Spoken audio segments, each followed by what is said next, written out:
Hello दोस्तों, new video में आपका स्वागत है। ये टाटा नेक्सॉन है। इसमें इंजन मिसफायर की प्रॉब्लम है, तो सारी बेसिक चीज़ें सब चेक कर चुके हैं। स्पार्क प्लग और तुम्हारा इग्निशन कॉइल वगैरह सब चेंज कर चुके हैं, प्रॉपर काम कर चुके हैं।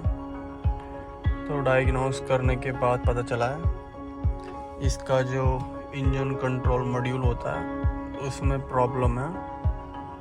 तो हमने अपना इश्यू मंगाया जो है आपका 13,327 रुपये का। तो हम इसके अंदर डाल के देखते हैं। तो हेलो दोस्तों, फाइनली न्यू इश्यू डल चुका है और पेयरिंग चल रही है। देखते हैं क्या रिजल्ट रहता है। अब गाड़ी की प्रॉब्लम सॉल्व होती है या नहीं होती है। तो गाड़ी फाइनल हो चुकी है, देख सकते हो आरपीएम भी, और इंजन भी दिखाता हूँ तुम्हें।